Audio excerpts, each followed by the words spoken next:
Bonjour à tous, j'espère que vous allez excellemment bien. Aujourd'hui on se retrouve pour parler cyclisme, pour faire le débrief d'à travers la Flandre. On va revenir sur la course masculine, sur la course féminine, top, flop. Il n'y aura pas de résumé, je vais vous expliquer pourquoi. Et on reviendra surtout sur ce cataclysme peut-être du côté du monde du cyclisme. Depuis longtemps qu'on n'avait pas vu ça et moi, très clairement, je ne l'avais pas vu en direct et je vous expliquerai un petit peu ce qui s'est passé.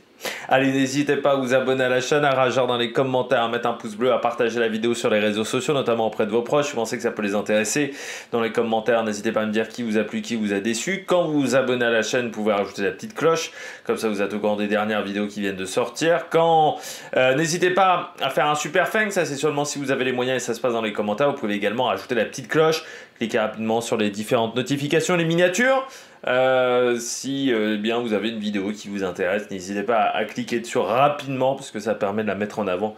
Par YouTube, par exemple, hier, il y a eu le biathlon comme vidéo. Demain, on essaiera de faire le classement UCI parce que je devais le faire hier, mais en fait, il a mis beaucoup de temps à arriver. Donc, on essaiera de le faire demain comme la présentation. Si la liste de départ est bonne, je ferai la présentation du Tour des Flandres demain. Voilà, s'il n'y a pas trop d'erreurs du côté de la liste de départ, si j'ai une liste de départ qui commence à tenir la route, je ferai la présentation demain du Tour des Flandres. Comme ça vous laissera du temps pour regarder un petit peu le parcours de cette épreuve, mais sinon ça sera vendredi. Voilà, donc jeudi ou vendredi et demain, il y aura de toute manière les points UCI. Grand Prix, enfin la route à d'élite Vitré vendredi, Indurain samedi, normalement. On verra pour Indurain, mais normalement Indurain samedi, et puis bien entendu dimanche, Tour des Flandres, voilà au programme. On commence tout de suite avec à travers la Flandre. Pas de résumé pour plusieurs raisons. Déjà parce que mon résumé, j'ai loupé pas mal de trucs, parce que j'étais tellement subjugué à un moment par ce qui se passait dans la course, vers 80-70 bornes de l'arrivée, que j'ai pas noté les trucs. Je m'en suis aperçu à 50 bornes de l'arrivée, je me suis dit, mais en fait, quasiment pendant 30 ou 40 km, j'ai pas noté. J'ai noté bordure Visma. Voilà, en gros. Je me suis dit, ah ouais, en fait, j'ai oublié de noter beaucoup de trucs. J'ai fait une sorte de ellipse narrative dans ma tête. Parce qu'il s'est passé beaucoup de choses. Kung a eu des problèmes, par exemple. Enfin, il y a pas mal de coureurs qui ont eu des petits soucis et j'ai oublié de le noter. Donc je me suis dit, bon, voilà, on fera pas le résumé. Encore plus quand il y a eu cette arrivée, et je me suis dit, oulala, il va y avoir tellement de choses à dire que ça va être très très long, et bon, on va squeezer le résumé pour parler un peu plus de ce qui s'est passé, notamment avec la Visma et Wout van Aert et Nelson Poles. Et puis on parlera aussi de la course féminine, où là aussi il y aura des choses à dire en termes de stratégie. Si quelqu'un a compris la stratégie de la Lidl Trek et de la SD Works, vraiment, j'essaye encore de comprendre. Je suis comme Audrey Cordorago là, j'ai pas compris vraiment quelle était l'idée derrière leur stratégie. Bon, et ben voilà, on commence tout de suite par les coureurs au top. Attaque de Marlou! Du côté des coureurs au top. Bravo à la personne dans les commentaires qui avait mis Nelson Poles. Parce que pour tout vous dire, j'avais pas répondu aux commentaires et je me suis dit hier, putain, j'aurais dû répondre et dire. J'ai oublié, puis après je retrouvais plus facilement le commentaire.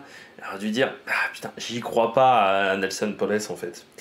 J'y croyais pas à Nelson Poles, je me disais, ouais, sur les pavés, Poles, c'est pas forcément là où il est le meilleur. C'est pas un mauvais coureur sur les pavés, mais c'est pas forcément là où il est le meilleur, même s'il a été, il y a eu des résultats en début de saison en Espagne. Vous savez que dans tous les noms qui avaient été proposés dans cette liste de cette personne dans les commentaires, je sais plus qui était cette personne dans les commentaires, mais bravo à lui, parce que oui, bah, il a été bon, il a bien joué le coup. Moi je sentais pas trop Poles, mais il a été très intelligent d'anticiper. Et c'est vrai que sur à travers la Flandre, j'en avais parlé lors de la présentation, mais j'avais dit comme c'est une course qui est souvent très courte, là ça s'est fait encore à 46,5 de moyenne, hein. Je pense qu'on risque d'avoir un Paris-Roubaix rapide hein, si ça continue à ce rythme-là. Mais à 46,5 de moyenne, on savait que ça allait faire des gros dégâts. Et c'est vraiment une course où ça débranche assez peu. Et là, il y avait le vent de côté qui a beaucoup joué les bordures. Ce qui fait que ça n'a jamais vraiment ralenti.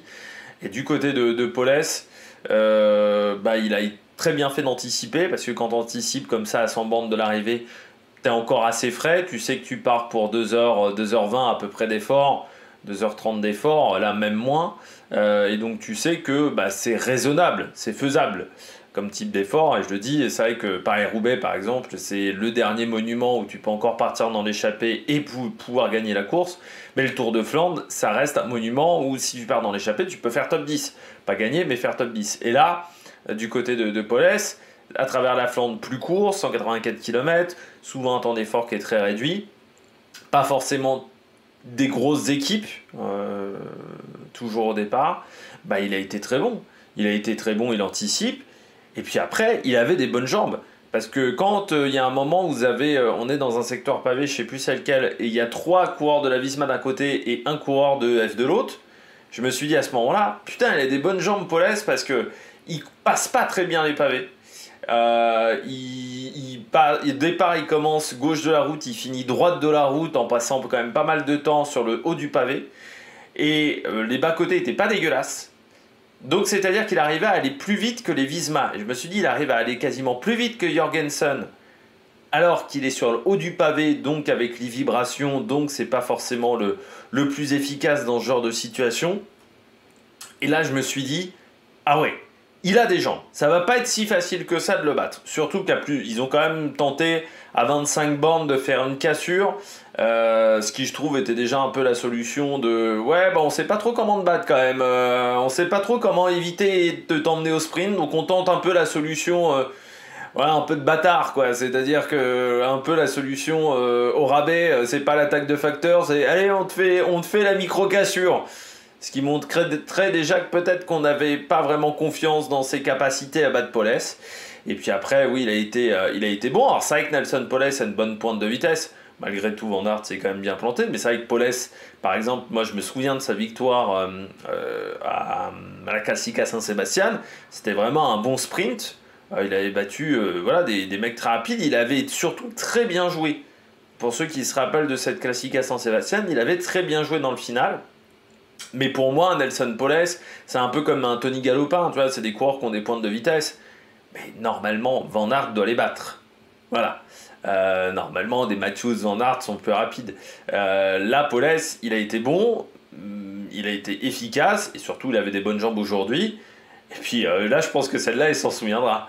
Il s'en souviendra peut-être même plus qu'à la Classica Saint-Sébastien, parce que battre les 3 Visma, je pense qu'il va y avoir une satisfaction personnelle. Tu es certes content parce que tu gagnes une belle épreuve, mais il y a un truc au-dessus. Je pense que Robert Stannard, le jour où il a battu les Quick-Step, il y a un truc supplémentaire dans ta joie avec la victoire, quoi. Il y a un truc supplémentaire.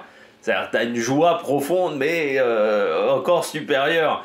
Et puis, Paulès, bah, on se dit quand même que le palmarès est pas mal hein, du côté de Nelson Paulès, quand on regarde un petit peu son palmarès de coureur, pour un mec qui a mis un petit peu de temps avant de performer, parce qu'il est arrivé assez jeune chez les pros, notamment chez Jumbo. Il était passé dans cette formation-là. Il n'avait pas été conservé parce que c'est un crack hein, chez les jeunes. Ça faisait partie des coureurs on croyait vraiment qu'il allait faire des énormes carrières, mais c'était un vrai gros crack, un peu à la Mohoric. Et un peu à la Mohoric, il a eu du mal sur ses premières années pro à être efficace, à être performant. Et puis il s'est vraiment révélé chez EF.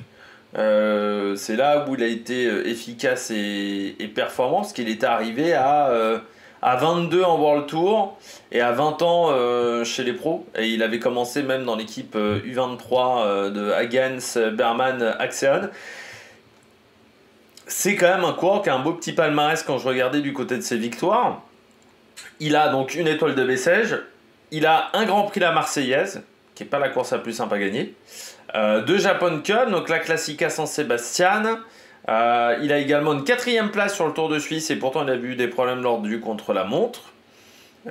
Certes, il a, on va dire, que 7 victoires chez les professionnels, mais dans ces 7 victoires chez les professionnels, il a quand même eu des résultats sur des courses qui n'étaient pas forcément efficaces. Il avait déjà fait 3e à travers la Flandre, derrière notamment Christophe Laporte en 2023. Donc bravo à la personne qui avait bien senti le coup, parce que moi, très clairement, j'ai pas eu du pif aujourd'hui. Non, je me disais, bon, allez, tape 15, pourquoi pas, mais de là, aller chercher un gros résultat, je le voyais pas. Et non, bravo, parce que bah, c'était bien joué, et ça reste un bon coureur. C'est un coureur qui n'a que 28 ans, donc autant vous dire qu'il peut encore progresser sur les classiques flandriennes. Il peut encore prendre de la caisse sur ces courses-là, Paulès. Parce qu'à 28, en gros, c'était l'âge de Chavanel, hein. Quand il est passé chez Quick-Step, il avait 27 ou 28 ans, Chavanel, quand il quitte Cofidis et qu'il passe chez Quick-Step. En 2008, Chavanel, ce qui doit être de 80, bah, je dirais Sylvain Chavanel. Alors, on va regarder ça tout de suite. Sylvain Chavanel. Il est de 79. Ouais, il était même plus vieux.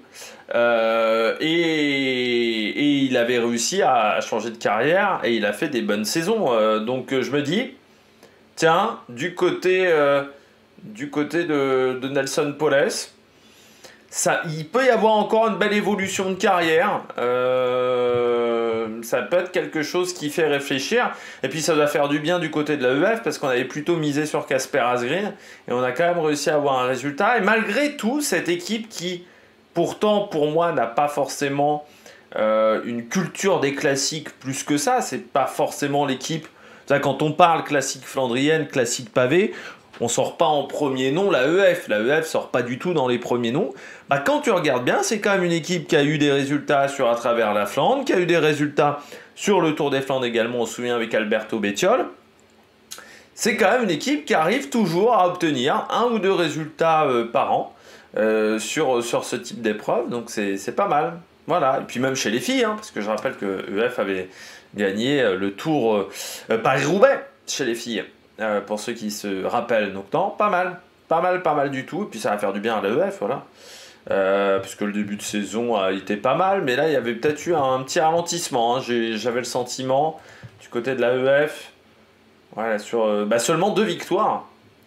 Et oui, c'est seulement la 2e victoire de la saison. Ils avaient gagné très tôt au Trophée OCS Salines avec Vandenberg, mais depuis, il n'y avait pas eu forcément de victoire. Alors, il y avait eu Benelli Ostrade, Bianche qui n'avait pas été mal.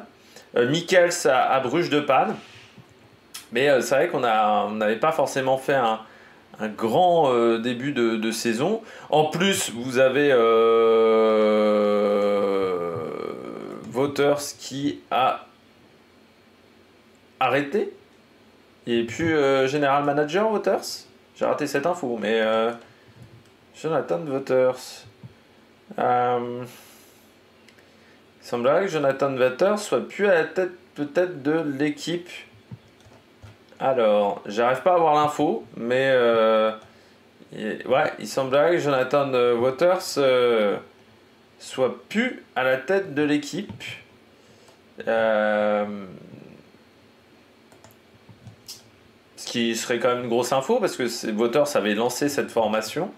Donc si c'était le cas, est-ce que dans l'actualité, ouais, non, j'ai pas l'info du côté de l'AEF, mais ça serait quand même quelque chose d'assez surprenant. Mais là sur Pro Cycling Stats, c'est marqué from 31 mars, donc s'il a arrêté peut-être, mais ce qui donc serait un grand changement dans cette formation. Et oui, ça va faire quand même du bien à cette équipe, mais il semblerait, oui, que... Alors, est-ce qu'il a vraiment arrêté? J'ai l'impression qu'il est... Alors, selon Pro Cycling Stats, qu'il serait plus dans l'équipe, hein, qu'il serait plus General Manager de cette formation, qu'il aurait quitté la structure. Si des gens ont l'info en plus, du côté de Jonathan Wouters, je suis preneur. Voilà, dans les commentaires. Là, j'arrive pas à avoir l'info. Voilà, mais... date, moins de 24 heures. Peut-être un peu plus. J'ai pas l'info supplémentaire, mais bon. Il semblerait qu'il y ait eu du changement. Bon, si vous arrivez à avoir l'info, n'hésitez pas à regarder ça.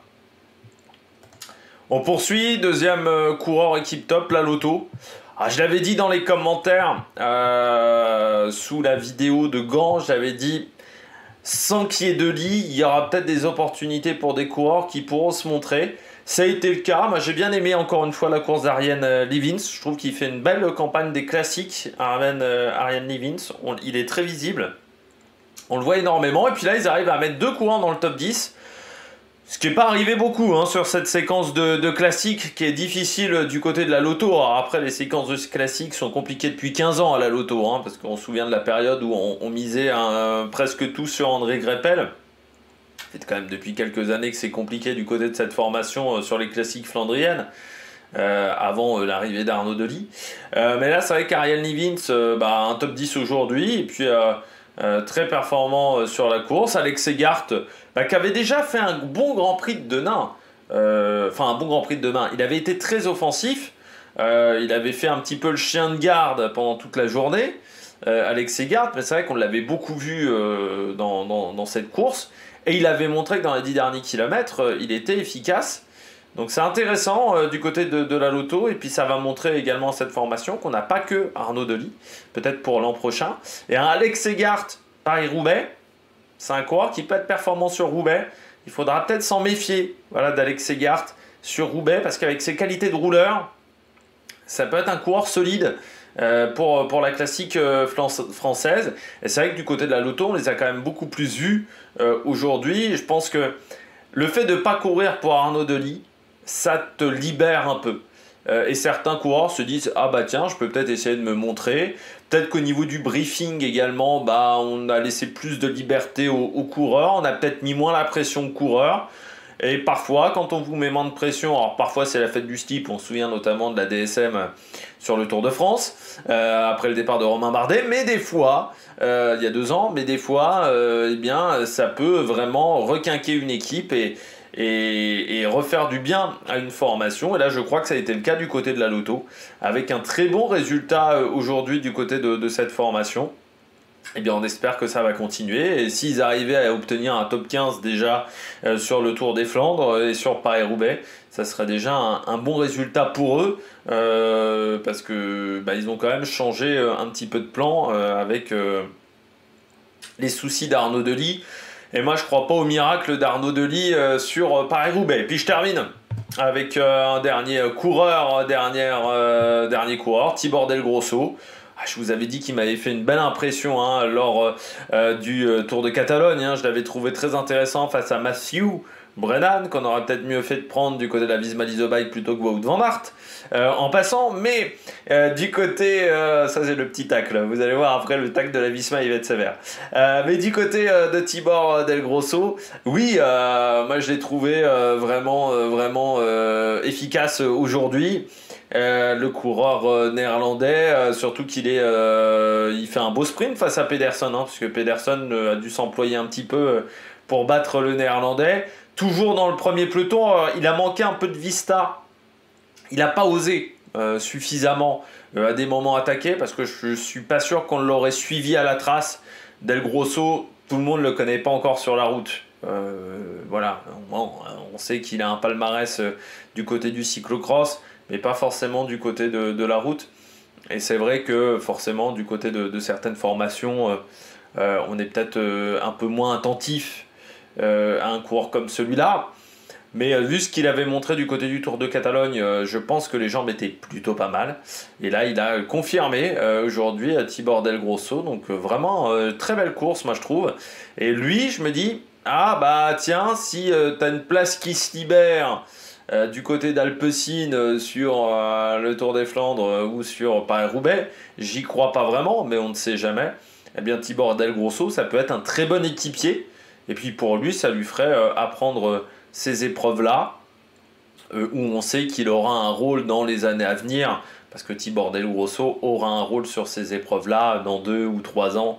Ça sera un coureur important sur ces classiques, au moins un lieutenant important de Van Der Poel, voire même mieux, parce que c'est, je pense, la suite de Mathieu Van Der Poel, Tibor Del Grosso. On sait qu'on compare souvent les deux, mais il y a une vraie ressemblance, je trouve, morphologique, même de visage. Je trouve qu'il y a une vraie ressemblance entre les deux. C'est assez frappant la première fois que j'ai vu Del Grosso, parce que vous savez que je ne suis pas vraiment le cyclocross, mais c'est vrai que je trouve en termes d'allure, il y a des ressemblances entre les deux. Alors, il est moins massif que Van Der Poel, mais on dirait Van Der Poel des tout débuts. Van Der Poel, quand il était dans son équipe continentale, Ça me fait penser vraiment au Van Der Poel de cette période-là, voilà, du côté d'El Grosso, de Tibor Del Grosso. Et puis, c'est vrai que je me disais, quand on voit Tibor Del Grosso, on peut quand même avoir des regrets, c'est de ne pas voir Thibau Nys. Parce que c'est vrai que c'est quand même surprenant, on ne l'a pas vu sur la classique flandrienne. Pourtant, c'est un coureur qui a vu ses qualités, doit être performant dans ces courses-là. Hein. Et c'est surprenant de ne pas le voir sur ces courses-là. Alors, est-ce que c'est un choix de sa part ? Est-ce que c'est un choix de son entourage ? Est-ce que c'est un choix de la Lidl Trek ? Je serais quand même surpris du côté de la Lidl Trek qu'on n'ait pas pris ce coureur. Mais c'est peut-être un choix de sa part parce qu'on sait qu'il il fait d'autres choses hein, du côté du cyclisme, Thibau Nys.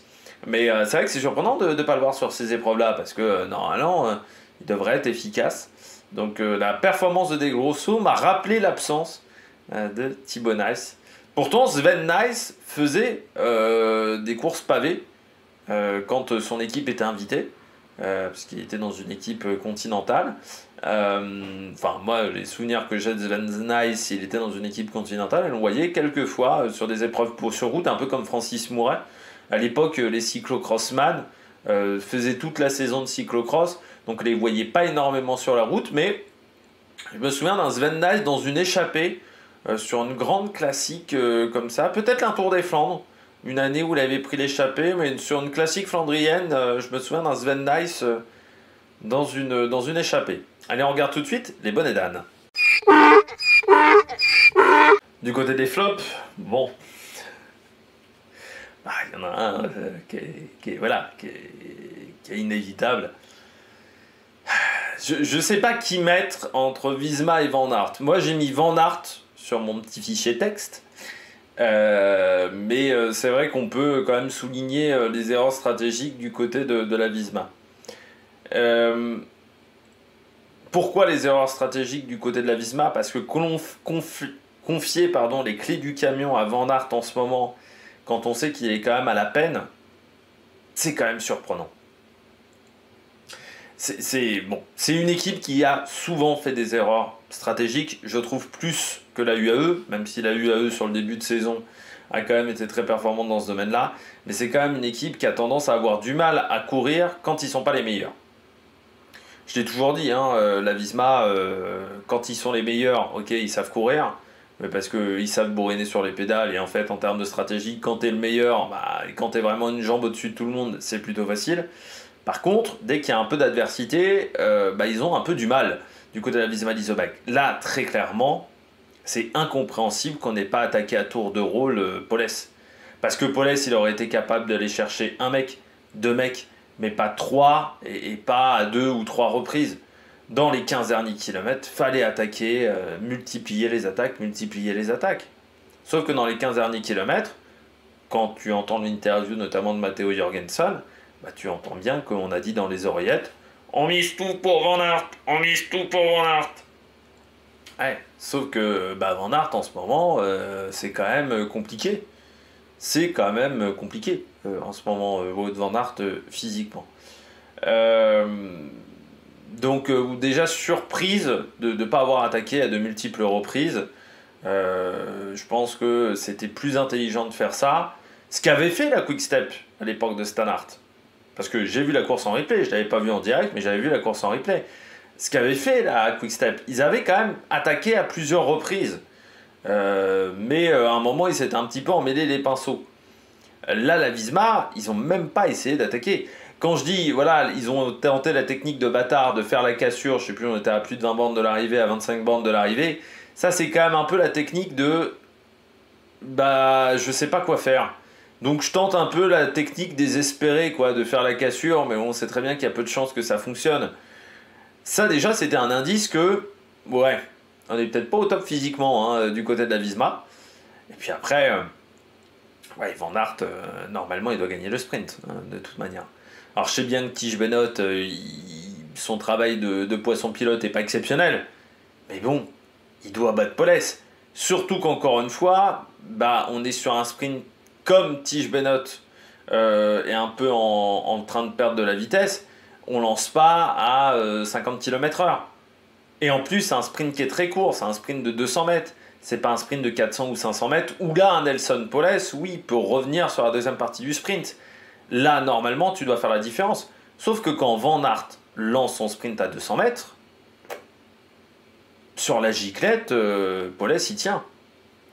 Alors, je veux bien qu'on me dise, du côté de Van Aert, il avait des crampes. Ouais, mais déjà, les crampes, c'est sur la deuxième partie du sprint.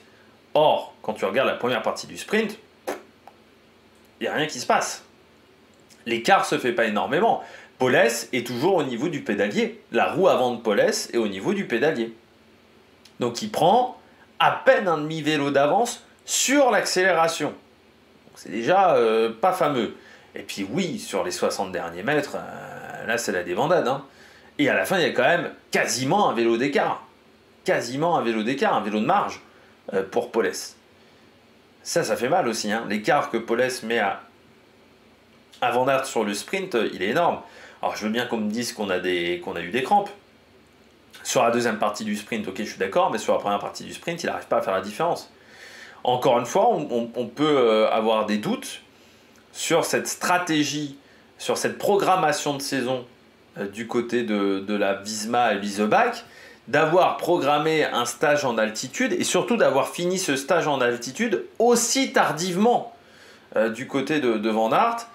Est-ce que c'était vraiment la bonne solution? C'est-à-dire de finir ce stage à 2 jours du Grand Prix E3. Est-ce qu'on n'aurait pas fait d'arrêter ce stage un petit peu plus tôt? On sait que les effets de l'altitude, on les garde 2, 3, 4 semaines. Ça ne disparaît pas en 10 jours, les effets de l'altitude, les effets bénéfiques de l'altitude, d'un stage en altitude. Donc, le faire redescendre aussi tardivement, c'est un peu surprenant parce qu'on sait par contre qu'un stage en altitude, ça vous provoque de la fatigue. Moi, je suis quand même aussi surpris du côté de Van Aert dans sa programmation de saison. Pourquoi il n'a pas fait Gand? Moi, je ne l'aurais pas vu au Grand Prix E3, je l'aurais vu à Gand.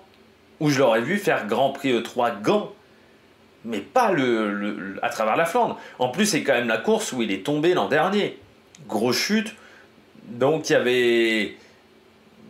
avait peut-être un peu de peur, d'appréhension du côté de Van Aert. Mais je suis quand même surpris qu'il n'ait pas fait Gand. Parce que quand j'ai vu quand même qu'à Gand, on emmenait Jorgensen, je me suis dit, ça va quand même être compliqué de faire la différence. Et Van Aert à Gand, déjà, il aura peut-être été en capacité de suivre Pedersen. Bon, voilà, parce que là, aujourd'hui, il finit devant Pedersen. Même si Pedersen, je pense, on a un peu gardé sous le coude. Mais surtout, du côté de Van Aert, je pense qu'on serait rassuré. Sur une épreuve comme Gand, tu peux te rassurer parce que l'opposition n'était pas énorme cette année sur Gand. Donc, il y avait des opportunités. Moi, j'ai été surpris. Vraiment, je suis surpris de cette programmation de saison du côté de Van Aert. Et puis, est-ce qu'on n'arrive pas au bout également d'un schéma, le fait que la Visma Leasebike court très peu, hein, on sait, c'est comme ça qu'il marche depuis 4, 5, 6 ans, depuis 2019, 2018, 2019, où c'est une équipe où on essaye d'économiser les jours de course au maximum. Et oui, mais est-ce qu'on n'est pas arrivé aux limites du système par rapport à Van Aert, par exemple? Est-ce que ça ne fait pas partie des coureurs qui auraient besoin d'arriver peut-être avec un peu plus de jours de course pour être un peu plus efficace? Là, peut-être qu'il a manqué également aujourd'hui un Christophe Laporte sur cette course-là, aussi en termes de stratégie, ou surtout un Matthew Brennan. Est-ce que ça aurait été différent avec le jeune Britannique qui nous a vraiment ébloui du côté du Tour de Catalogne, mais surpris. Alors du côté de Van Aert, là aussi, il y a quand même une interrogation. Bon, soit on considère qu'il n'a pas crampé, c'est juste qu'il n'avait pas les jambes pour suivre le sprint, soit on considère qu'il a crampé. Mais ça veut dire que s'il a crampé, ça veut dire qu'il était à fond dans les secteurs pavés. Parce que normalement, quand tu es lucide, tu bois. À part les coureurs qui sont un minimum stupides. Surtout qu'aujourd'hui, il ne faisait pas un temps caniculaire, il faisait entre 15 et 20 degrés. Donc, un temps tout à fait correct pour du cyclisme. Donc, il ne faisait pas 25. Moi, j'ai connu des éditions à travers la Flandre où parfois il faisait 25-30 degrés. Il y avait une année où il avait fait très chaud, où c'était même les premières chaleurs. C'est sûr que tu peux te dire que bon, tu n'es pas habitué à boire autant, le corps a un petit peu du mal à s'adapter. Là, les conditions climatiques, elles n'étaient pas différentes de ce qu'on a connu à Gand, de ce qu'on a connu au Grand Prix E3. En gros, on a eu à peu près les mêmes conditions climatiques. du côté de Van Aert, ça veut dire qu'il était à fond sur les secteurs pavés. Parce que ça veut dire qu'il n'était pas lucide et qu'il n'a pas suffisamment vu. Ce qui veut dire que les jambes ne sont pas bonnes. Hein. S'il était à fond dans les secteurs pavés, ça veut dire que les jambes ne sont pas bonnes. Surtout que Jorgensen ne semble pas au top de sa forme non plus, il semble plutôt sur la pente descendante. Tige Benoot, on l'a pas beaucoup vu cette saison, donc c'est assez surprenant. C'est assez surprenant quand tu regardes l'opposition. Alors je sais bien qu'on a roulé à 46,5 de moyenne, donc il n'a peut-être pas trouvé le temps pour s'hydrater, mais quand même, il y a une surprise. Et puis, là, Van Aert, alors il assume, hein, ça c'est vrai qu'il a assumé en interview la défaite. Il a assumé, il a dit j'ai été trop égoïste. Bon, après, les mecs dans la voiture, ils pouvaient dire attaquer les mecs les uns après les autres. Quand t'entends Jorgensen, il en voulait, j'ai l'impression, plus à la voiture qu'à Van Aert. J'ai l'impression. Mais c'est surtout que ça va énormément changer les plans du Tour des Flandres et des courses suivantes. Peut-être parce que Van Aert va être obligé un jour de se sacrifier pour Jorgensen, mais surtout, vu la gueule que faisait Jorgensen à l'arrivée, il faisait vraiment une tête... on a bien compris en interview qu'il en avait gros sur la patate. Du côté de Jorgensen, je me pose quand même l'interrogation de me dire, eh ben la prochaine fois, quand on va lui demander de rouler pour Van Aert, est-ce qu'il le fera vraiment? Est-ce qu'il y cotera la voiture de directeur sportif? Est-ce que les deux directeurs sportifs qui étaient dans la voiture aujourd'hui, ça ne va pas leur coûter également une petite rétrogradation au final? Ça, c'est des questions qu'on peut se poser du côté de la Visma-Leasebike, mais cette défaite, elle va rester, et elle va rester longtemps dans les mémoires, et elle va rester longtemps dans les esprits, que ça soit pour nous suiveurs, mais pour eux également coureurs.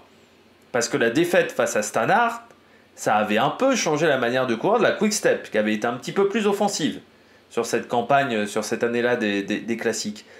Est-ce que ça ne va pas être la même chose du côté de Van Aert et du côté de la Visma-Leasebike? Eh bien, on suivra tout ça du côté du Tour des Flandres. Deuxième coureur flop, Varenskjold. Ouais, encore absent aujourd'hui, Varenskjold. Abandon, comme Christophe en passant. Les deux, il a bâché assez vite en plus, comme Bettiol. Notre ami, j'étais pas sur la bonne liste de départ, là j'étais sur la course des filles. Notre ami Varenskjold, il a bâché assez vite.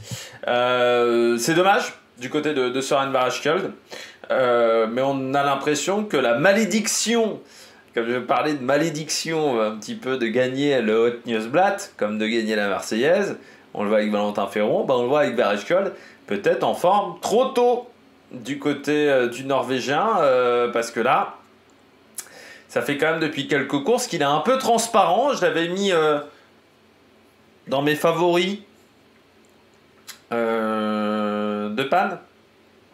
Je crois de Panne. Mais je l'avais mis dans mes favoris sur une course où il m'avait un peu déçu. Je m'étais dit, ouais, je ne le remettrai pas dans mes favoris tout de suite. Et là, du côté de Søren Varenskjold, ouais, pas très bon aujourd'hui, abandon. Alors heureusement, ils ont perdu Varenskjold et Christophe, mais Rasmus Stiller s'est rappelé un non-beau souvenir avec une 11e place. Et à deux coureurs, ils finissent quand même à marquer 52 points UCI, ce qui est quand même pas mal. Mais un Rasmus Stiller qui finit 11e, ça c'est pas mal. Abrahamson également qui a encore abandonné aussi, ça c'est un peu plus surprenant, mais oui, du côté de Varenskjold je m'attendais à mieux. Aujourd'hui un autre coureur un peu transparent, mais un peu transparent depuis le début de saison, c'est le coureur d'Israël, Riley Sheehan, 65e seulement aujourd'hui. Riley Sheehan, le meilleur coureur de l'équipe c'est Joseph Blackmore. Joseph Blackmore, le vainqueur du dernier Tour de l'Avenir, ce qui est assez surprenant, qui a fini à la 20e place devant Tom Van Asbroek, 29e. Mais Riley Sheehan, lui qui nous avait émerveillé du côté de Paris-Tour, mais qui avait été très régulier l'an dernier sur les classiques flandriennes, 22e de la E3, à travers la Flandre il avait fini 25, 13e du Tour des Flandres, également l'an dernier. Et bien là, vraiment très discret, Riley Sheehan, depuis le début de saison. On l'a quasiment pas vu, hein. Je regardais ses résultats, je crois qu'il a 8 points UCI marqués, c'est ça, avec une 4e place notamment sur une étape du Tour de la Communauté de Valence et une 19e place au général du Tour des Alpes-Maritimes. Sinon, depuis ce mois de mars, c'est vraiment pas bon, hein. 65e, c'est même son meilleur résultat au final, parce qu'il a abandonné, il n'avait pas pris le départ de Milan-Turin, abandonné au Stradé, Kurne-Omloop, au-delà de la 100e place. C'est vrai qu'il ne revenait que maintenant sur les classiques flandriennes. Lui aussi, c'est surprenant qu'il n'ait pas fait Gand, par exemple. Reprendre les classiques flandriennes seulement au Tour des Flandres, c'est assez surprenant.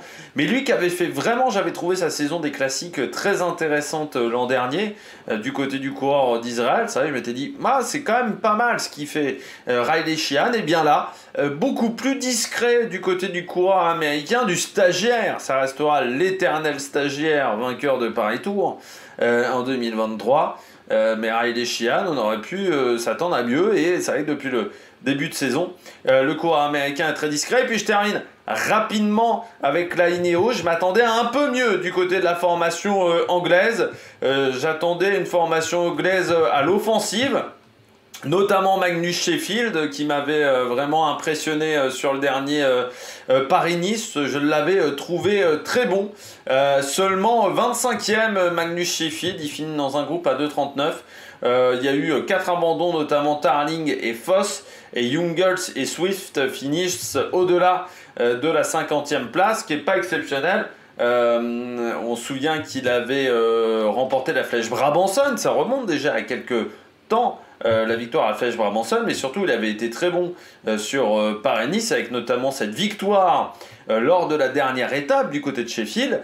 Mais lui aussi n'avait pas couru sur les pavés, c'est sa première course pavée de la saison. Alors là aussi assez extraordinaire de reprendre aussi tardivement. Il était notamment sur la semaine internationale Coppi et Bartali la semaine dernière, où il a pris une 2e place à Cesena et 10e du général de cette épreuve. Assez surprenant même qu'un coureur de ce standing-là, qu'on l'ait mis sur la semaine internationale Coppi et Bartali, parce que c'est quand même pas la course avec la plus grande liste de départ, la semaine internationale Coppi et Bartali, même si c'est retransmis à la télévision, c'est quand même pas, c'est pas retransmis déjà sur HBO. Mais très surprenant là aussi du côté de Sheffield de l'emmener sur la semaine internationale Coppi et Bartali, ce qui fait qu'en plus il cumule déjà 25 jours de course, ce qui fait quand même beaucoup. Alors déjà 720 points UCI, mais déjà 25 jours de course, hein, dans les pattes quasiment. Au Tour des Flandres, ça sera son 25e jour de course, ce qui fait beaucoup, beaucoup oui quand même pour un début avril. Ça fait quand même une petite trotte, voilà, du côté de l'américain. Oui, je m'attendais à le voir, voilà, aujourd'hui, mais c'est vrai que c'était sa course de reprise. Seulement pour Sheffield, et puis Foss et Tarling qui n'ont pas réussi à tenir la cadence aujourd'hui. Allez, on regarde tout de suite la course féminine. On regarde désormais la course féminine. Là encore, beaucoup de choses à dire en termes de stratégie, notamment du côté de la SD Works et du côté de la Lidl Trek. Parce qu'au final, on peut quand même se demander quelle a été leur idée, quelle idée leur est passée derrière la tête du côté de ces deux formations et du côté des voitures de directeurs sportifs. Parce que là, on est passé quand même un petit peu à côté de son sujet aujourd'hui. Mais ça a permis à Elisa Longo Borghini de faire un sacré numéro, 28 km d'échappée aujourd'hui pour Elisa, même un peu plus, puisque Elisa Longo Borghini a fait 26 km en solo, mais elle était partie déjà quelques kilomètres auparavant pour revenir sur l'échappée à ce moment-là, l'échappée qu'elle a concassée, qu'elle a broyée, et elle a pu partir en solo. Et elle a résisté à l'arrivée au peloton. Alors, il n'y avait pas 2 minutes. Là, j'ai des écarts qui sont faux. Vous fiez pas aux écarts qui sont marqués sur Pro Cycling Stats. Il n'y avait pas 2 minutes d'écart à l'arrivée. C'était plutôt une trentaine de, 25 secondes à l'arrivée. Mais c'est vrai que c'est très surprenant du côté d'Elisa Longo Borghini qui est partie. Alors déjà, personne l'a suivi. Alors, je sais bien que moi, je trouvais qu'elle était un petit peu moins en forme en ce moment, mais quand même. Et puis au départ, l'écart ne se fait pas. C'est-à-dire qu'elle revient sur les échappées, mais les échappées avaient une quinzaine de secondes d'avance sur le peloton. Sauf que d'un coup, derrière, ça a commencé à se regarder, ça a commencé à s'attaquer un petit peu dans tous les sens. Et Longo Borghini, elle a pris 10 secondes, 15 secondes, 20 secondes. On est monté à 35-40 secondes. Et à partir de ce moment-là, vu qu'il n'y avait toujours pas d'entente derrière, ça ne pouvait pas revenir. Alors on a roulé sur la fin, ce qui est assez extraordinaire. Notamment du côté de la SD Works pour Lotte Kopecky. Sauf que c'était trop tard. L'organisation s'est faite trop tard. Mais bravo Lisa Longo Borghini, qui montre quand même que je m'étais un peu planté en disant qu'elle n'était pas forcément hyper en forme par rapport à l'an dernier sur la classique flandrienne, parce qu'elle a peut-être légèrement décalé son pic de forme pour l'avoir au niveau du Tour des Flandres, et surtout l'objectif Paris-Roubaix. Je pense du côté d'Elisa Longo Borghini, je pense qu'il y a quand même une petite idée derrière la tête du côté de la concurrente de la UAE Team ADQ, qu'on avait beaucoup vu l'an dernier, notamment elle avait fait un magnifique Giro, mais elle avait été performante également sur ses classiques flandriennes. Et du côté d'Elisa Longo Borghini, eh bien, qui s'impose grâce quand même, il faut le dire en partie, au manque d'entente entre les grosses formations. C'est quelque chose que l'on voit depuis le début de saison. On l'avait vu entre la SD Works et la FDJ Suez sur le Het Nieuwsblad. Là, ça a été entre la SD Works et la Lidl Trek. Depuis le début de saison, on a quand même beaucoup de mal à collaborer entre les grosses structures. Ce qu'on ne voit pas chez les garçons. Chez les garçons, quand des fois on a un ennemi commun, on arrive à s'entendre. Là, absolument pas du côté des filles. On n'arrive pas à s'entendre. Tout le monde s'épie. On voit quand même beaucoup de courses depuis le début de saison où on se regarde à droite, à gauche. Et alors là, on est quand même vraiment passé à côté encore. Alors, c'est pas du niveau du Het Nieuwsblad, mais quand même, on n'a pas réussi à faire quelque chose de correct aujourd'hui. Donc ça a permis à Longo Borghini de s'imposer. Moi, j'ai quand même du mal à comprendre la stratégie de la SD Works. Pourquoi la SD Works n'a pas roulé? Pourquoi Lotte Kopecky n'a pas roulé avant? Lotte Kopecky paraissait tellement forte. Quand on voit la minace que met Puig Peters à une quinzaine de bornes de l'arrivée, en gros, et qu'elle arrive à réagir, tu sens qu'elle n'est pas essoufflée, qu'elle est bien, je me dis à ce moment-là, tente quelque chose, roule, collabore, pour revenir sur Longo Borghini, et puis après on tentera quelque chose. Et on ne roule pas quasiment jusqu'à 3 bornes de l'arrivée. Ou là, dans le dernier secteur pavé, on se dit, tiens, on va s'exciter un petit peu. Mais c'est trop tard. C'est largement trop tard. Dans les derniers kilomètres, il fallait le faire bien avant du côté de la SD Works du Lotte Kopecky. Pourquoi on n'a pas roulé avant du côté de cette formation? C'est quand même un peu une surprise qu'on n'ait pas travaillé plus tôt. Alors, est-ce qu'elle pensait pas de Balsamo? Mais bon, elle l'avait déjà battu, Balsamo, quand même, depuis le début de saison. Donc, je suis assez surprise de cette stratégie qui n'a pas été efficace. Et puis, la Lidl Trek, la Lidl Trek, ça a été la fête du slip. C'est vrai qu'on a eu Hélène Van Dijk qui d'un coup décide d'accélérer. Bon. Avec personne dans sa roue, tu te dis, quelle est l'idée derrière la tête? Non, ça a été encore très compliqué du côté de la Lidl Trek, je trouve, en termes de stratégie. Mais c'est pas la première course, on se souvient aussi Neukereux, où elles passent complètement à côté de leur sujet. Ça fait au moins la troisième course que je vois de la Lidl Trek féminine depuis le début de saison, où en termes de stratégie, on n'est pas dedans.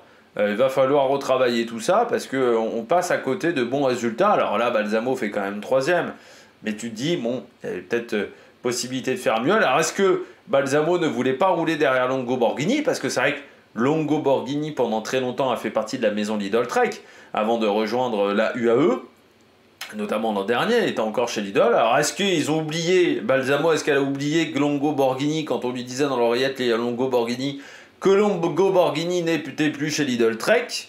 Mais bon, réussir à passer à autre chose. Ou est-ce que du côté de la Lidl, on a fait vraiment la fête du slip et qu'on n'arrive pas à s'entendre entre équipières? Mais c'était quand même assez surprenant. Puig Peters, impressionnante. Belle 4e place du côté de Puig Peters. Très solide, très costaud. Du côté de la néerlandaise, pas grand chose à se reprocher aujourd'hui.